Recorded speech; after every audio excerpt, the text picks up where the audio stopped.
Welcome to G3 media. ముందుగా headlines చూద్దాం. మొంతా తుఫాన్ వల్ల భారీగా నష్టం జరిగిందన్న సీఎం చంద్రబాబు. 6,384 కోట్ల నష్టం. కేంద్రం సాయానికి విజ్ఞప్తి. విపత్తు నిర్వహణలో అధికారుల కృషికి సీఎం ప్రశంస. భవిష్యత్తులో టెక్ ఆధారిత వ్యూహాలపై చంద్రబాబు ఫోకస్.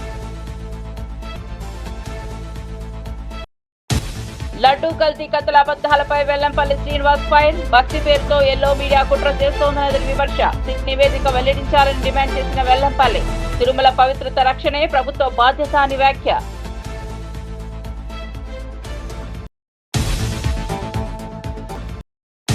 రైతుల సమస్యలను కేంద్రం నిర్లక్ష్యం చేస్తోందన్న నాగిరెడ్డి. ఉల్లి బకాయిలు ఎంఎన్పీ వెండింగ్ పై ఆగ్రహం. జగన్ హయాంలో రైతులకు 1,00,000 కోట్ల సాయం చేశామని వ్యాఖ్య. రైతు బలపడితేనే దేశం బలపడుతుందని నాగిరెడ్డి పిలుపు. లోకేష్ పట్టుదల ఫలితం ఇచ్చిందని సీఎం చంద్రబాబు ప్రశంస. యువతకు ప్రేరణగా నిలుస్తున్న లోకేష్ పనితీరు, ప్రాజెక్టులు పూర్తి దిశగా వేగంగా సాగుతున్నాయని వెల్లడి. లోకేష్ కృషి ప్రభుత్వ బలమైందని చంద్రబాబు వ్యాఖ్య.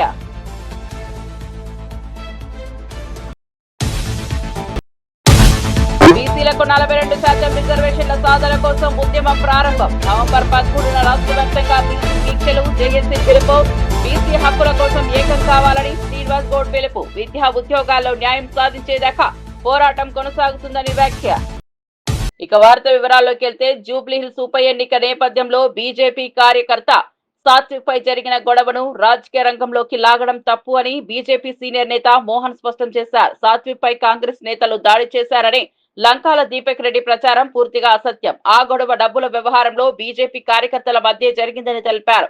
కాంగ్రెస్ పై తప్పుడు ఆరోపణలు చేయడం పార్టీ ప్రతిష్టకు నష్టం తెస్తుందని హెచ్చరించారు. ప్రతి ఘటనను రాజకీయ లాభం కోసం వక్రీకరించడం ఆపాలని సూచించారు. నిజాలను వక్రీకరించి ప్రజలను తప్పుదోవ పట్టించే ప్రయత్నం చేయడం బీజేపీ విలువలకు విరుద్ధమని పేర్కొన్నారు. సత్యం బయట పెట్టాలనే ఉద్దేశంతోనే తాను స్పందిస్తున్నానని మోహన్ స్పష్టం చేశారు. దాడి చేసినని చెప్పడం జరిగింది. అది కాంగ్రెస్ వాళ్ళ దాడి కాదు, మా బీజేపీ అంతర్గత విషయాలు. అది ఎక్కడైతే మన దర్గా దగ్గరలో ఓ ఇంటిలో కూర్చున్నప్పుడు జరిగిన సంఘటన అది. ఆ సంఘటనని వేరే విధంగా మార్చి ఒక మా స్థానిక ఉన్న వాళ్ళని రౌడీలో ఉండడం సమంజసంగా దీపక్ రెడ్డి గారు మీకు ఈ స్వస్తిక్ అనే వ్యక్తి మీకు ఓపెన్గా చూపిస్తున్నా. టీఆర్ఎస్లో మీ జూమ్ చూపిస్తున్నా ఈ స్వస్తిక్ మీరు చూడండి. మీడియా మిత్రులారా, దీపక్ రెడ్డి గారు మీరు ఎక్కడైనా నేను చర్చకు సిద్ధం.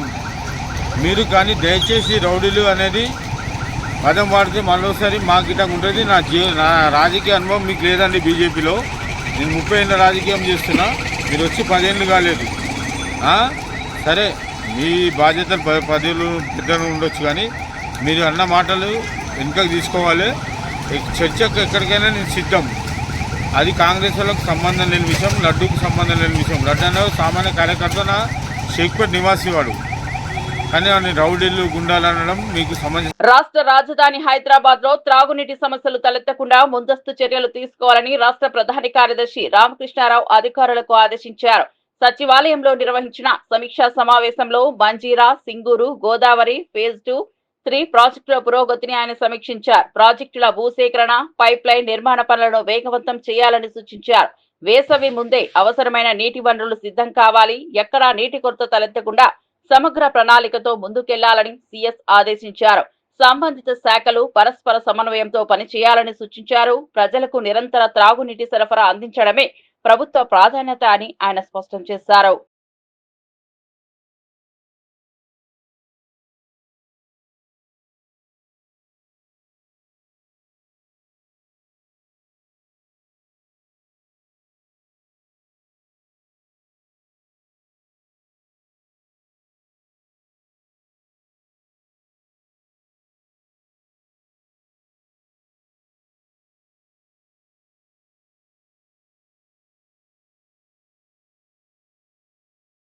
జూబ్లీహిల్స్ ఉప ఎన్నికల్లో కాంగ్రెస్ నేతలు ఎన్నికల చట్టాన్ని ఉల్లంఘించారని బీఆర్ఎస్ రాష్ట్ర నాయకుడు ఆర్ఎస్ ప్రవీణ్ కుమార్ ఆరోపించారు. తెలంగాణ భవన్ లో మీడియాతో మాట్లాడుతూ కాంగ్రెస్ నాయకులు 13 ఏళ్ల చిన్నారి చేత దొంగ ఓటు వేయించారు. ఓటర్ ఐడి కార్డులో పేరే తెలియని వ్యక్తులు ఓటు వేయడం ప్రజాస్వామ్యానికి మచ్చ అని మండిపడ్డారు. ఈ చర్యలు పోలీస్ ఎన్నికల అధికారుల ఆధ్వర్యంలోనే జరిగాయన్న అనుమానం వ్యక్తం చేశారు. స్వేచ్ఛాయుత ఎన్నికలు జరగాల్సిన ప్రదేశంలో దొంగ ఓట్లు వేసి ప్రజా విశ్వాసాన్ని దెబ్బతీశారని విమర్శించారు. ఈ ఘటనపై పూర్తి స్థాయి దర్యాప్తు జరపాలని, బాధ్యులపై కఠిన చర్యలు తీసుకోవాలని ఆయన డిమాండ్ చేశారు. వాళ్ళని ఎవరు అడిగేటోళ్ళు లేరు. పోలీసు వాళ్ళని అడగాలి, రెవెన్యూ యంత్రాంగం అని అడగాలి, ఏపీఓ అని అడగాలి, ప్రిసైడింగ్ ఆఫీసర్ అని అడగాలి. లోపల ఏజెంట్లు ఏమో భయంతో గజగజ వణుకుతున్నారు. నేను శ్రవణ్ గారు తర్వాత మిగతా నాయకులు అందరిని పోతే అక్కడ పోలీసు వాళ్ళు ఎవరు లేరు. అక్కడ ఉన్న వాళ్ళందరూ కాంగ్రెస్ వాళ్ళు, ఎంఐఎం వాళ్ళు మీరు ఇక్కడ ఏం చేస్తున్నారు అంటారు. మరి వాళ్ళు ఏం చేస్తున్నారు అక్కడ? వాళ్ళు ఎందుకు వచ్చారు అక్కడికి? సో ఇక్కడ ఈ గడబడి జరుగుతుంటే ఎగ్జిట్ పాయింట్ నుంచి అందరిని కూడా బోగస్ ఓటర్లు లోపలికి పంపించారు. అట్లా వేల బోగస్ ఓటర్లు తీసుకొచ్చిండ్రు. ఈరోజు క్లియర్గా చెప్తున్నా, వాళ్ళు వచ్చిన వాళ్ళకి వాళ్ళ పేరు కూడా తెలియదు. 13 సంవత్సరాల అమ్మాయితో కూడా ఓటేయించారు. మా దగ్గర వీడియో ఉన్నది. 13 సంవత్సరాల అమ్మాయితో కూడా ఓటేయించారు. అది అడిగినందుకు పావని గౌడ్ గారు, అదేవిధంగా సంగారెడ్డి ఎమ్మెల్యే చింత ప్రభాకర్ గారి మీద దాడి చేసిండ్రు. విపరీతంగా బీఆర్ఎస్ నాయకులను ఆ అల్ఫాల్ఫా స్కూల్ దగ్గర కొట్టిండ్రు. ఇలా రామచంద్ర నాయక్ ఒక న్యాయం, గండు సుధారానికి ఒక న్యాయం, అది మల్లు భట్టికరకు ఒక న్యాయం, తర్వాత శంకర్ నాయక్ ఎమ్మెల్సీకి ఒక న్యాయం, వీళ్ళందరికీ ఒక న్యాయం, బీఆర్ఎస్ నాయకులకు ఇంకో న్యాయం. టోటల్గా ఇది ఒక ప్లాన్ ప్రకారం రేవంత్ రెడ్డి ఎలక్షన్ కమిషన్తో కుమ్మక్కండి. లేకపోతే ఎలక్షన్ కమిషన్ ఎక్కడ ఫెయిర్గా ఉన్నది? జూబ్లీహిల్స్ ఉప ఎన్నిక ప్రశాంతంగా పూర్తయిందని టీపీసీసీ అధ్యక్షుడు మహేష్ కుమార్ గౌడ్ వెల్లడించారు. ఈ ఎన్నికను కాంగ్రెస్ పార్టీ అత్యంత ప్రతిష్టాత్మకంగా తీసుకుని ముఖ్యమంత్రి రేవంత్ రెడ్డి స్వయంగా పర్యవేక్షించారని తెలిపారు. ప్రతి దశలోనూ సీఎం రేవంత్ మంత్రులకు, నేతలకు దిశానిర్దేశం చేశారు. అభివృద్ధి, సంక్షేమ పథకాల పట్ల ప్రజల్లో విశ్వాసం ఏర్పడింది. అందుకే కాంగ్రెస్ అభ్యర్థికి భారీ స్థాయిలో మద్దతు లభించిందని చెప్పారు. ఎన్నికల ప్రక్రియలో ఎటువంటి పెద్ద ఇబ్బందులు లేకుండా ప్రజాస్వామ్య పద్ధతిలో ఓటింగ్ పూర్తయిందని పేర్కొన్నారు. కాంగ్రెస్ అభివృద్ధి అజెండా ప్రజల మనసులను గెలుచుకుందని, నవీన్ యాదవ్ గెలుపు ఖాయమని మహేష్ కుమార్ గౌడ్ ధీమా వ్యక్తం చేశారు. నవీన్ యాదవ్ కొరకు కష్టపడే ప్రతి ఒక్కరికి కూడా ధన్యవాదములు. ముఖ్యంగా రాష్ట్ర ముఖ్యమంత్రి గారు శ్రీ రేవంత్ రెడ్డి గారు అనునిత్యం ఈ ఎన్నికని పర్యవేక్షిస్తూ అందరికీ సలహాలు, సూచనలు ఇస్తూ ముందుకు నడిపించినారు. అదేవిధంగా ఉప ముఖ్యమంత్రి బట్టి విక్రమార్క గారు, గౌరవ మంత్రివర్యులు, శాసనసభ్యులు, శాసనమండలి సభ్యులు, కార్పొరేషన్ చైర్మన్స్, అదేవిధంగా కాంగ్రెస్ సీనియర్ నాయకులు, మహిళా కాంగ్రెస్, యువజన కాంగ్రెస్, ఎన్ఎస్వై సేవాదళతో పాటు వివిధ డిపార్ట్మెంట్ల యొక్క చైర్మన్లు అందరూ కూడా ఈ నెల రోజులుగా ప్రజలకి మేమిచ్చిన అభివృద్ధి, సంక్షేమాన్ని చెప్పడంలో విజయవంతమైనారు. ప్రజలు మేమిస్తున్న సంక్షేమం పట్ల, మేమిస్తున్న అభివృద్ధి పట్ల సంతోషంగా ఉన్నారు. కాబట్టే పెద్ద ఎత్తున కాంగ్రెస్ పార్టీకి మద్దతు వచ్చినట్టుగా తెలుస్తూ ఉంది. ఏది ఏమైనా మంచి మెజారిటీతో కాంగ్రెస్ అభ్యర్థి నవీన్ యాదవ్ గెలుస్తారనేటువంటి ఆశ ఉంది. ఇక్కడ కష్టపడ్డ ప్రతి ఒక్కరికి పీసీసీ తరఫున ధన్యవాదములు. టీడీపీ ప్రభుత్వ ఆర్థిక విధానాలను మాజీ మంత్రి చెల్లుబోయిన వేణుగోపాలకృష్ణ తీవ్రంగా విమర్శించారు. చంద్రబాబు అధికారంలోకి వచ్చాక రాష్ట్రం అప్పుల బాట పట్టేదే. ప్రతి వారం, ప్రతి నెల కొత్త అప్పులు చేయాల్సిన పరిస్థితి ఏర్పడిందని అన్నారు. లక్షల కోట్ల అప్పు చేస్తూ కూడా మెడికల్ కాలేజీల కోసం కొద్దిపాటి నిధులు ఇవ్వడం కష్టంగా భావించడం ప్రజల పట్ల అవమానమని మండిపడ్డారు. ప్రజాధనాన్ని వృధా చేస్తూ అభివృద్ధి పేరుతో ప్రజలను మోసం చేస్తున్నారని విమర్శించారు. ఇలాంటి చంద్రబాబు వైఖరిని ప్రజల ముందే నిలదీయాలి, ఆయన తీరును కడిగి పారేయాలని పిలుపునిచ్చారు. రాష్ట్ర ప్రజలు ఆర్థిక దోపిడీని సహించరని, ప్రజల తీర్పు చంద్రబాబు అహంకారానికి బలమైన సమాధానం అవుతుందని వేణుగోపాలకృష్ణ స్పష్టం చేశారు. ఉన్న వాడికి ఆరోగ్య సమస్య వచ్చిన సందర్భంలో ఆదుకునేది ప్రభుత్వంగా ఉండాలని ఒకేసారి 17 మెడికల్ కళాశాల నిర్మాణం కోసం కేంద్ర ప్రభుత్వం నుంచి అనుమతి పొంది 17 మెడికల్ కళాశాలలు ఒకేసారి నిర్మాణం చేయడానికి పూనుకున్నారు. ఈ రాష్ట్రంలో ఉన్నవారే కాకుండా దేశంలోనే అందరూ కూడా దాన్ని హర్షించారు. పనులు పూర్తిగా వేగవంతంగా జరుగుతున్నాయి. 5 మెడికల్ కళాశాలల పనులు పూర్తయ్యాయి. 2 కళాశాలలు పూర్తి కావడానికి సిద్ధంగా ఉన్నాయి. ఇంకొక 10 కళాశాలలు వివిధ దశల్లో నిర్మాణంలో ఉన్నాయి. కానీ చంద్రబాబు నాయుడు గారు ఈ మెడికల్ కళాశాలల్ని ప్రైవేటీకరించాలని ప్రభుత్వం తన బాధ్యత నుంచి తప్పుకుంటూ ఒక నిర్ణయం తీసుకుని శరవేగంగా ప్రైవేటీకరణకు అడుగులు వేశారు. దీనిపై ప్రజాగ్రహం ఆయనకి తెలియజేయటం కోసం జగన్మోహన్ రెడ్డి గారు ఒక ఉద్యమానికి పిలుపునిచ్చి ప్రతి నియోజకవర్గంలో కనీసం 50,000 నుంచి 70,000 వరకు సంతకాలు సేకరించి గవర్నర్ గారికి వినతి ఇవ్వాలి, గవర్నర్ గారికి దీన్ని నివేదించాలనేటువంటి ఉద్దేశంతో 1,000,000 సంతకాల ఉద్యమాన్ని ప్రారంభించారు. ఇందులో భాగంగా తటస్థులు, మేధావులు, నిపుణులు, విద్యార్థులు, అన్ని వర్గాల వారు కూడా విశేషంగా ఈ మెడికల్ కళాశాలల కోటి సంతకాల ఉద్యమంలో పాలు పంచుకుని ప్రతి గ్రామంలో కూడా స్వచ్ఛందంగా వచ్చి కోటి సంతకాల ఉద్యమంలో పాల్గొంటున్నారు.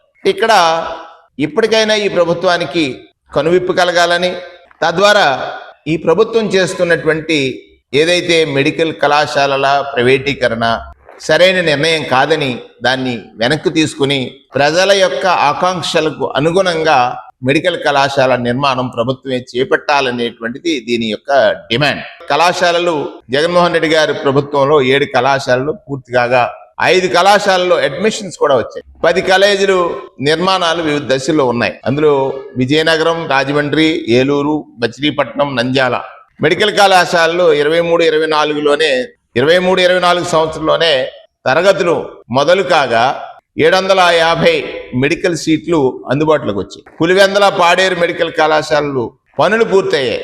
24-25 సంవత్సరాల తరగతులు కూడా ప్రారంభం కావాల్సి ఉంది. గత ఏడాది ఎన్నికలు ముగిసిన తర్వాత మెడికల్ క్లాసులు ప్రారంభం కాగా పులివెందుల మెడికల్ కాలేజీకి 50 సీట్లు ఇస్తూ ఎన్ఎంసి జాతీయ మెడికల్ కౌన్సిల్ ఏదైతే ఆదేశాలు జారీ చేసిందో ఆ సీట్లు మాకు వద్దని, 50 సీట్లు మెడికల్ కౌన్సిల్ శాంక్షన్ చేస్తే మాకు వద్దని చాలా ఈ రాష్ట్రంలో ఉన్న మెడిసిన్ చదవాలనుకున్న పేద విద్యార్థుల యొక్క మనోభావాల మీద గొడ్డలి వేటు వేశారు, లేకపోతే కూనీ చేశారు. వైద్య విద్యను అభ్యసించాలని ఆశించినటువంటి పేద విద్యార్థులకు నిరాశ మిగిల్చారు. ఒక్కటే ఆయన ఆలోచన, దీన్ని వారి వ్యక్తులకు ఎవరైతే తెలుగుదేశం పార్టీకి అనుకూలులు ఉంటారో లేకపోతే వ్యాపారస్తులు ఉంటారో వారికి కట్టబెట్టాలనేటువంటిది. దాన్ని ఏదో పప్పు బెల్లాలి. 50 ఎకరాల విస్తీర్ణం ఒక్కొక్క మెడికల్ కళాశాలకి ల్యాండ్ ఎక్విజిషన్ జరిగింది. కేవలం 100 రూపాయలకే ప్రైవేటు వారికి దారదత్తం చేయాలనేటువంటిది మెడికల్ కళాశాల లీజులు. తొలి దశలో పులివెందుల, మార్కాపురం, మదనపల్లి, ఆదోని కాలేజీలు, రెండో దశలో అమలాపురం, బాపట్ల, పెనుగొండ, నర్సీపట్నం, పాలకొల్లు, పార్వతీపురం కాలేజీలు, ఇలాగా 10 మెడికల్ కాలేజీలని వారు ప్రైవేటైజ్ చేయాలనేటువంటి ఒక ఉద్దేశంతో ఉన్నారు. ఈ దశలో మొదటి 4 కాలేజీలు ఏదైతే ఆర్ఎఫ్సి రిక్వెస్ట్ ప్రపోజల్ ఏదైతే గ్రీన్ సిగ్నల్ ఇచ్చారో, జూబ్లీహిల్స్ ఉప ఎన్నికల్లో కాంగ్రెస్ దొంగ ఓట్లకు ఎన్నికల కమిషన్ పోలీసులు సహకరిస్తున్నారని ఆరోపిస్తూ బీఆర్ఎస్ అభ్యర్థి మాగంటి సునీత గోపీనాథ్ తీవ్ర ఆగ్రహం వ్యక్తం చేశారు. పోలింగ్ కేంద్రాల వద్ద కాంగ్రెస్ కార్యకర్తలు అక్రమంగా ఓటింగ్ ప్రక్రియను ప్రభావితం చేస్తున్నారని ఆమె ఆరోపించారు. ప్రజాస్వామ్యంలో ఇలాంటి తప్పుడు చర్యలు తట్టుకోలేమని హెచ్చరించారు. ప్రజల నిజమైన ఓటు విలువను కాపాడమే నా పోరాటం. అధికార పార్టీ అక్రమాలకు వ్యతిరేకంగా నా స్వరం ఎప్పుడు వినిపిస్తూనే ఉంటుందని మాగంటి సునీత అన్నారు. ఈసీ, పోలీసులు తమ విధి నిర్వహణలో నిష్పక్షంగా వ్యవహరించాలని, లేకపోతే న్యాయపరమైన చర్యలు తీసుకుంటామని ఆమె హెచ్చరించారు. ప్రజలు నిజాయితీ, అభివృద్ధి వైపు నిలవాలని విజ్ఞప్తి చేశారు. అట్లా మాట్లాడతారా అంటే ఒక క్యాండిడేట్ ని సవేరా దగ్గర బయట రోడ్డు మీద 150 మంది కూర్చున్నారు. నవీన్ యాదవ్ మనుషులు, వాళ్ళలో నల్లగా ఎత్తుగా ఉన్నాడు ఒక అబ్బాయి. రేపు చెప్తాను ఈ సంగతి అన్నాడు. ఏం చేస్తాడు, ఏం చెప్తాడు? ముందు నుంచి అనుమానం వ్యక్తం చేస్తా ఉన్నారు. 4 గంటల నుంచి 6 గంటల వరకు రిగ్గింగ్ జరుగుతుందని కూడా అనుమానం వ్యక్తం చేస్తారు. ఎలా ఆల్రెడీ స్టార్ట్ అయింది. చచ్చిపోయిన వాళ్ళ ఓట్లు పైన ఫేక్ అంటించి, ఫోటో మీద ఫోటో అంటించి వేరే వాళ్ళని తీసుకొచ్చి ఏపిచ్చేస్తున్నారు. ఆల్రెడీ నా ఇంట్లోదే ఉంది. మా ముసలావిడ చచ్చిపోయిన ఓటు ఆల్రెడీ వేసేసారు. చనిపోయిన మనిషి ఓటు ఎట్లా వేస్తారు? ఆ ఫోటోలు అంటించి ఆ ఫోటోలు కూడా ఆ యూత్ ఫోటోలు తీసేసి వేరే అంటించి దాని మీద అదిగో కనపడుతుంది అంటించి కూడా తీసుకొచ్చి వాళ్ళతో వేపించి పంపించారు. ఒక పెద్ద ఆవిడ వచ్చి నా ఓటు వేస్తా అంటే కరెంటు బిల్లు తెస్తారా ఓటు వేసినప్పుడు? ఎవరైనా ఫస్ట్ టైం నేను ఈ చరిత్రలో ఈ స్టేట్ లో బై ఎలక్షన్స్ లో ఫస్ట్ టైం వింటున్నాను. ఎంత అరాచకం ఫస్ట్ టైం చూస్తున్నా నేను. ఒక మహిళగా నన్ను ఇంత ఇబ్బంది పెట్టి ఏం చేసేది? అధిష్టానం అధికారం ఉందని ఎమ్మెల్యేలు, మినిస్టర్లు, విప్పులు ఒకళ్ళు కాదు మొత్తం తిరుగుతున్నారు. అంత కసేంటి, అంత పగేంటి అంటే ఓడిపోతారని భయంతోనా? ఒక ఓట్లు లేవని ముందు నుంచి ఎలక్షన్ కమిషన్ చెప్పింది. కానీ ఇప్పుడు ఓటర్ ఐడి కార్డులు అవన్నీ కూడా బయటపడ్డాయి. తప్పు జరిగింది, దొంగ ఓట్లు ఉన్నాయి. ఆ రోజే బయట పెట్టాము, వెళ్ళి ఇచ్చొచ్చాం కూడా కంప్లైంట్. ఇవాళ కూడా ఇచ్చాము వెళ్ళి. కమిషనర్ గారు నేను రిక్వెస్ట్ చేశాను ఎలక్షన్ కమిషనర్ కి, దయచేసి ఒక మహిళగా నాకు అండ చేయకపోయినా పర్వాలేదు, జెన్యూన్ గా ఉండండి. ఎంత జరుగుతుంది మీరు చూస్తూనే ఉంటారు టీవీలో, ఎంత అరాచకం చేస్తున్నారో గమనించి చెప్పండి అని చెప్పా. నేను రిక్వెస్ట్ చేశాడుగా. నేను జూబ్లీహిల్స్ ఉప ఎన్నిక పోలింగ్ మధ్యలో ఉద్రిక్తత చోటు చేసుకుంది. బీఆర్ఎస్ ఎమ్మెల్యే పాడి కౌశిక్ రెడ్డిని పోలీసులు అరెస్ట్ చేశారు. దొంగ ఓట్లు వేయడానికి వచ్చిన వారికి పోలీసులు మద్దతు ఇస్తున్నారని ఆరోపించారు. ఈ నేపథ్యంలో కౌశిక్ రెడ్డి పలువురు బీఆర్ఎస్ నాయకులు నిరసనకు దిగారు. పోలీసులు వారిని అదుపులోకి తీసుకుని పోలీస్ స్టేషన్ కు తరలించారు. ఈ ఘటనతో పోలింగ్ కేంద్రాల వద్ద ఉద్రిక్తత నెలకొంది. బీఆర్ఎస్ కార్యకర్తలు నినాదాలు చేస్తూ ఆందోళన వ్యక్తం చేశారు. ప్రజాస్వామ్య ప్రక్రియను దెబ్బతీస్తే చర్యలపై తమ పార్టీ పోరాటం కొనసాగుతుందని బీఆర్ఎస్ నేతలు స్పష్టం చేశారు. ఎన్నికల అధికారులు పరిస్థితిని అదుపులోకి తెచ్చేందుకు అదనపు బలగాలను మోహరించారు.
చెప్పులు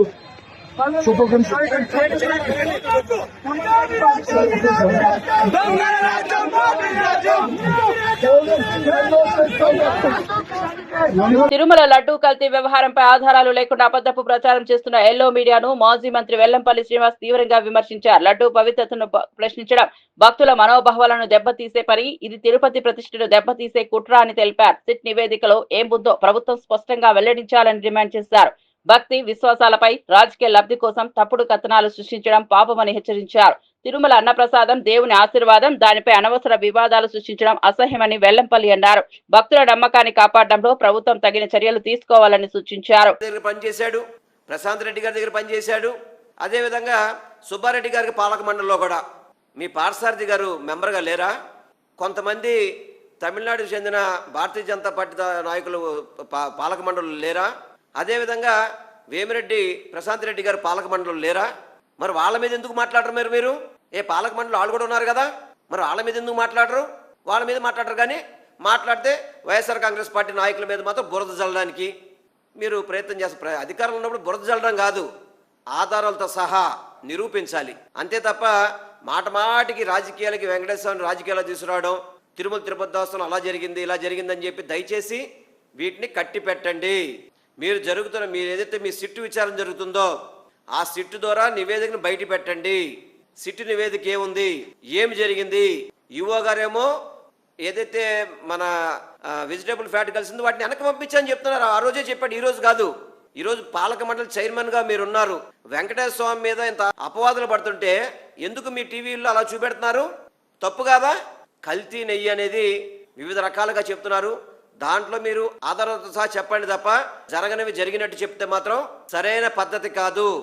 మొంతా తుఫాన్ ప్రభావిత ప్రాంతాలపై సీఎం నారా చంద్రబాబు నాయుడు కేంద్ర బృందంతో సమీక్ష నిర్వహించారు. రాష్ట్ర వ్యాప్తంగా తుఫాన్ కారణంగా తీవ్ర నష్టం సంభవించిందని అధికారులు వివరించారు. మొత్తం 4794 కిలోమీటర్ల రహదారులు దెబ్బతిన్నాయని, 12856 విద్యుత్ స్తంభాలు నేలకూలినట్లు నివేదించారు. తుఫాన్ కారణంగా ఆస్తి, పంట నష్టం కలిపి 6354 కోట్ల మేర నష్టం సంభవించిందని తెలిపారు. ఈ నేపథ్యంలో రాష్ట్ర ప్రభుత్వం తక్షణ సాయంగా 2622 కోట్లు మంజూరు చేయాలని కేంద్రాన్ని కోరింది. సీఎం చంద్రబాబు మాట్లాడుతూ ప్రాణ ఆస్తి నష్టాన్ని తగ్గించడంలో అధికారులు కృషి చేశారని తెలిపారు. భవిష్యత్తులో టెక్నాలజీ ఆధారిత విపత్తు నిర్వహణను మరింత బలోపేతం చేస్తారని చెప్పారు. కేంద్ర బృందం తుఫాన్ ప్రభావిత ప్రాంతాల పర్యటన పూర్తి చేసి వివరాలను సమర్పించనున్నట్లు తెలిపింది. రైతులకు కనీసం మద్దతు ధర ఇవ్వకపోవడంపై వైఎస్ఆర్ కాంగ్రెస్ పార్టీ సీనియర్ నేత ఎంవీఎస్ నాగిరెడ్డి తీవ్ర ఆగ్రహం వ్యక్తం చేశారు. ఉల్లి రైతులు బకాయిలు ఇంకా చెల్లించలేదని, రైతుల ఆత్మహత్యలు జరుగుతుంటే ప్రభుత్వం మూగ వైఖరిని అవలంబిస్తోందని విమర్శించారు. వైఎస్ జగన్ హయాంలో రైతుల కోసం ఎన్నో పథకాలు ప్రవేశపెట్టారని గుర్తు చేశారు. మా ప్రభుత్వంలో 5 ఏళ్లలో రైతులకు 1,00,000 కోట్లకు పైగా నేరుగా ఆర్థిక సాయం అందించాం. కానీ ప్రస్తుతం రైతు సమస్యలపై కేంద్రం, రాష్ట్రం రెండూ నిర్లక్ష్యంగా వ్యవహరించాయని అన్నారు. వ్యవసాయ రంగాన్ని నిలబెట్టాలంటే తక్షణ చర్యలు అవసరమని హెచ్చరించారు. రైతు బలపడితేనే దేశం బలపడుతుందని ఎంవీఎస్ నాగిరెడ్డి స్పష్టం చేశారు. 18 కోట్ల రూపాయలు కొంటే ఇంకా 8 కోట్ల రూపాయలు వాళ్ళకి ఇవ్వాలి. మీరేమీ కంగారు పడద్దు, ఉల్లి రైతులు మేమున్నాం. 3 నెలలు దాటిపోయిన తర్వాత వాళ్ళు అమ్ముకున్న పంటకి డబ్బులు ఇవ్వడానికి కూడా ఇంకా ఆఫ్టర్ ఆల్ 18 కోట్లు ఇవ్వటానికి కూడా మీ దగ్గర లేవు. 60,000 కోట్లు, 70,000 కోట్లు ఎక్కడెక్కడో మీరు బిల్డింగ్లు కట్టడానికో లేకపోతే మొబిలైజేషన్ అడ్వాన్స్లు ఇవ్వడానికో మీ దగ్గర డబ్బులు ఉన్నాయా? ఇంతకంటే అన్యాయం ఇంకేమైనా ఉందా? ఇంతకంటే రైతులకు చేస్తున్న అన్యాయం ఇది ఎవరు కూడా సహించలేని అన్యాయం. ఒక్కసారి ఈ వాస్తవాలను గ్రహించండి. జగన్మోహన్ రెడ్డి గారు 5 సంవత్సరాల పాలనలో డైరెక్ట్గా రైతులకు ఏమొచ్చింది, ఇప్పుడు ఈ 18 నెలల పాలనలో రైతులకు ఏమొచ్చింది? మీ అకౌంట్లు, మీ బ్యాంక్ అకౌంట్లే చూసుకోండి. ఒక్కసారి నేను చెప్తున్నాను. రైతు భరోసా పీఎం కిసాన్ 53,58,000 మందికి 34,288 కోట్లు డైరెక్ట్గా రైతులకు ఇవ్వడం జరిగింది. ప్రామిస్ చేసింది 4 సంవత్సరాలు ఇస్తాం, 12,500 ఇస్తాం. కానీ ఇచ్చింది 5 సంవత్సరాలు 13,500. ప్రతిసారి కూడా అర్హత ఉండాలని అందరినీ ఎప్పటికప్పుడు యాడ్ చేయించాం. అలాగే 2 సార్లు మే నెలలో, అక్టోబర్లో విత్తనం కొనుక్కునేటప్పుడు క్వాలిటీ విత్తనం కొనుక్కుంటేనే లాభం వస్తుందని చెప్పి ఏ ఒక్క వాయిదా కూడా దాటకుండా 5 సంవత్సరాల్లో మే నెల ఫస్ట్ ఇన్స్టాల్మెంట్ ఎండింగ్లో, అక్టోబర్ ఎండింగ్ సెకండ్ ఇన్స్టాల్మెంట్, సంక్రాంతికి థర్డ్ ఇన్స్టాల్మెంట్, ఒక్క వాయిదా కూడా దాటకుండా ఇచ్చిన పరిస్థితి. అట్లాగే దేశంలోనే ఉచిత ఇన్సూరెన్స్ అమలు చేసింది ఆంధ్రప్రదేశ్ రాష్ట్రంలోనే. సో సాగు చేసిన ప్రతి రైతుని ఇన్సూరెన్స్ కవరేజ్లోకి తీసుకొచ్చిన ప్రభుత్వం జగన్మోహన్ రెడ్డి గారి ప్రభుత్వం. దీని మూలంగా 5 సంవత్సరాల్లో కేవలం 5వ సంవత్సరంలో మాత్రమే 103 మండలాలు కరువు మండలాలు ఉన్నాయి. ఉంటే కూడా 54,55,000 మందికి 7,802 కోట్లు ఉచిత ఇన్సూరెన్స్ ద్వారా అందించడం జరిగింది. అదే చంద్రబాబు నాయుడు గారి 5 ఏళ్ల 14 నుంచి 19 పాలన తీసుకుంటే 1,623 మండలాలు కరువు మండలాలు, కేవలం 30.85 లక్షల మందికి 3,420 కోట్లు. ఎందుకంటే ప్రీమియమే జంపడలేదు కదా, సో ఇన్సూరెన్స్ క్లెయిమే రాలా. సో ఇది వాస్తవమైన పరిస్థితి. అట్లాగే ఇన్పుట్ సబ్సిడీ 3,261 కోట్లు 5 సంవత్సరాల్లో పంట నష్టపోతే ఆ పంట పూర్తి అవ్వక ముందే ఇవ్వడం జరిగింది జగన్మోహన్ రెడ్డి గారి టైంలో. దీంట్లో దగ్గరగా 1,180 కోట్లు 2017, 18, 19లో ఆయన బాకీ పెట్టి వదిలిపోయారు. మీరు విధ్వంసం అని మాట్లాడుతున్నారు కదా, అందుకని చెప్తున్నా. మీ బాకీలను ఎంత జగన్మోహన్ రెడ్డి గారు తీర్చారో. సున్నా వడ్డీ పథకంలో పూర్తిగా ఇందాక నేను చెప్పింది ఇన్పుట్ సబ్సిడీ కాకుండా సున్నా వడ్డీ పథకం అసలు దరిదాపుగా పేమెంట్ ఇవ్వాలి. 2,050 కోట్లు సున్నా వడ్డీ పథకం కింద ఇవ్వడం జరిగింది. వైఎస్ఆర్ యంత్ర సేవా పథకంలో సబ్సిడీ పార్ట్, రైతులకు ఇచ్చిన సబ్సిడీ పార్టే 366 కోట్లు, 1000 కోట్ల పైన మిషనరీ ఇవ్వడం జరిగింది. అట్లాగే విత్తన సబ్సిడీ పార్టీ నేను చెప్తుంది 138 కోట్లు. ఫార్మర్స్ సూయిసైడ్స్ ఇక్కడ చాలా ఇంపార్టెంట్ పాయింట్. 1,794 మందికి 116 కోట్లు ఆత్మహత్య చేసుకున్న రైతుల కుటుంబాలకు ఇవ్వడం జరిగింది. చంద్రబాబు నాయుడు గారు 2004లో మంత్రి నారా లోకేష్ తన మాట నిలబెట్టుకునే నాయకుడని ముఖ్యమంత్రి నారా చంద్రబాబు నాయుడు ప్రశంసించారు. తాను చెప్పిన పనిని పట్టుదలతో చేస్తూ సాధించి చూపుతున్నాడని తెలిపారు. లోకేష్ మాట ఇచ్చిన ప్రతి ప్రాజెక్ట్ పూర్తి దిశగా ముందుకు వెళ్తోందని, యువతకు ప్రేరణగా నిలుస్తున్న లోకేష్ పనితీరు రాష్ట్ర అభివృద్ధికి బలమవుతుందని పేర్కొన్నారు. ప్రభుత్వం ప్రణాళికాబద్ధంగా అమలు చేస్తున్న అభివృద్ధి కార్యక్రమాలకు లోకేష్ నాయకత్వం కీలకమని చంద్రబాబు అన్నారు. ప్రతి పౌరుడి సమస్యను అర్థం చేసుకుని తక్షణ పరిష్కారం చూపే నాయకుడిని అభివర్ణించారు. లోకేష్ కృషి ఫలితంగా ప్రభుత్వ అసమర్థతతో ముందుకు సాగుతోందని ముఖ్యమంత్రి చంద్రబాబు నాయుడు వెల్లడించారు.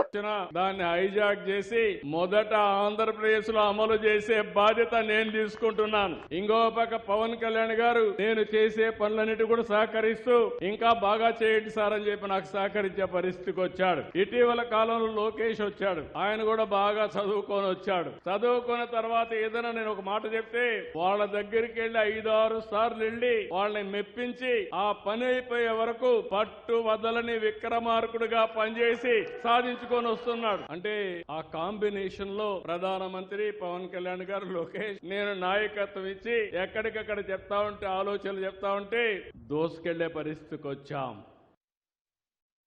బీసీల విద్య, ఉద్యోగ, రాజకీయ రంగాల్లో 42% రిజర్వేషన్ల సాధనే తమ లక్ష్యమని BC JAC working president Jajula Srinivas Goud తెలిపారు. నవంబర్ 13న రాష్ట్ర వ్యాప్తంగా బీసీ ధర్మ పోరాట దీక్షలు చేపట్టాలని ఆయన పిలుపునిచ్చారు. హైదరాబాద్ లో జరిగిన సమావేశంలో మాట్లాడుతూ బీసీ హక్కుల సాధన కోసం అన్ని వర్గాలు, బీసీ శ్రేణులు ఏకం కావాలి. ఈ దీక్ష బీసీ సమాజ గౌరవం కోసం పోరాటం అవుతుందని అన్నారు. BC JAC chief coordinator Gujja Krishna కుల సంఘాల చైర్మన్ కుందారం గణేష్ చారితో కలిసి పోస్టర్ ఆవిష్కరించిన శ్రీనివాస్ గౌడ్ మా ఉద్యమం న్యాయబద్ధమైంది, ప్రజాస్వామ్య మార్గంలో సాగుతుందన్నారు. బీసీ హక్కుల సాధనలో ప్రభుత్వం స్పష్టమైన చర్యలు తీసుకోవాలని డిమాండ్ చేశారు. ఈ నెల 13న జరిగే ధర్మ పోరాట దీక్షలను విజయవంతం చేద్దాం. ఈ నెల 13న జరిగే ధర్మ పోరాట దీక్ష బీసీ కులాల ఐక్యత, బీసీ కులాల ఐక్యత, ధర్మ పోరాట దీక్షలను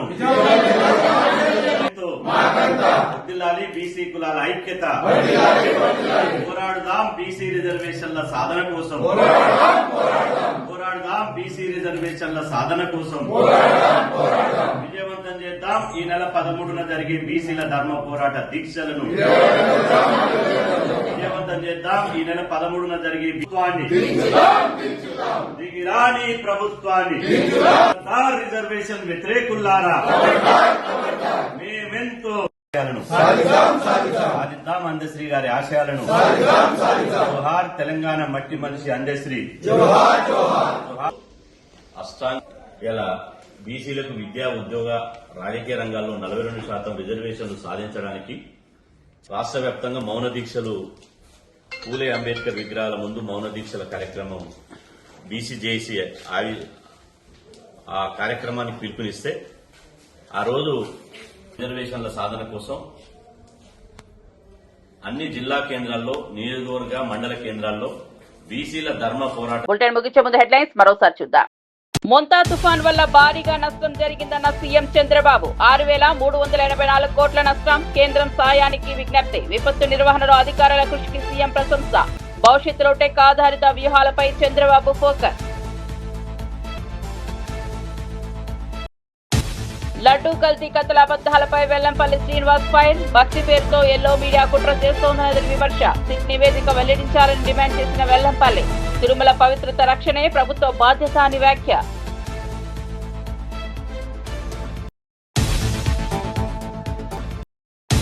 రైతుల సమస్యలను కేంద్రం నిర్లక్ష్యం చేస్తోందన్న నాగిరెడ్డి. ఉల్లి బకాయిలు, ఎంఎన్పీ వెండింగ్ పై ఆగ్రహం. జగన్ హయాంలో రైతులకు 1,00,000 కోట్ల సాయం చేశామని వ్యాఖ్య. రైతు బలపడితేనే దేశం బలపడుతుందని నాగిరెడ్డి పిలుపు. లోకేష్ పట్టుదల ఫలితం ఇచ్చిందని సీఎం చంద్రబాబు ప్రశంస. యువతకు ప్రేరణగా నిలుస్తున్న లోకేష్ పనితీరు, ప్రాజెక్టులు పూర్తి దిశగా వేగంగా సాగుతున్నాయని వెల్లడి. లోకేష్ కృషి ప్రభుత్వ బలమైందని చంద్రబాబు వ్యాఖ్య.